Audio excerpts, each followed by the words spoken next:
સારું આયોજન પણ કર્યું છે ચૂંટણી પંચે. આપની જોડે જાણવા માંગીશ, અમિતભાઈ આયા, દ્રશ્યો દેખાયા, તમારા પક્ષના અમિતભાઈનો માની શકીએ કે આ વિસ્તારમાં મત નથી, પરેશભાઈનો પણ નથી, પણ અનેક ધારાસભ્યો છે, અનેક સાંસદ સભ્યો છે. શું કારણ?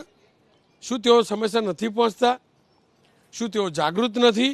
કે પછી એટલું એટેન્શન નથી મેળવી શક્યા કે તેઓની કોઈ નોંધ પણ લે?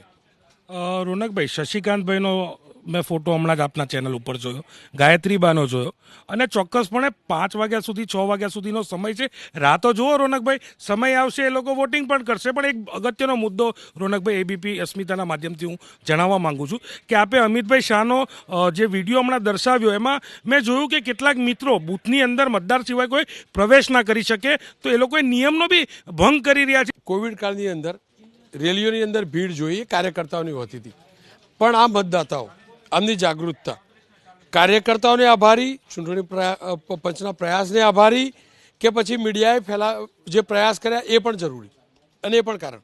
નહીં, સૌથી વધારે તો મતદાતાની પોતાની જાગૃતિ આમાં ખૂબ મહત્ત્વની છે. સાથે સાથે છેલ્લા ઘણા વર્ષોથી જે રીતે ઇલેક્શન કમિશન પણ આખું કેમ્પેન કરતું હોય છે, એની સાથે સાથે મીડિયા, એનજીઓઝ અને જુદી જુદી સંસ્થાઓ પણ પ્રચાર પ્રસાર કરતી હોય, એટલે આ બધાની ક્યુમ્યુલેટિવ ઇફેક્ટ છે.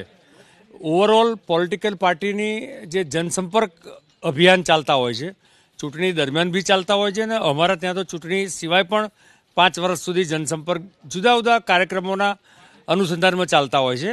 એટલે ઓવરઓલ મતદાતાઓની જાગૃતિ જે વધતી જાય છે, એમાં હું મીડિયાને પણ શ્રેય આપીશ, ઇલેક્ટ્રોનિક પ્રિન્ટ મીડિયા, અને ખાસ કરીને ચૂંટણી પંચે જે રીતે ફોટો આઈડેન્ટિટીવાળી મતદાતા સૂચિ બનાવી છે અને ઘેર ઘેર ફરીને જે રીતે બનાવી છે, એ પણ ખૂબ મોટું મહત્ત્વનું છે.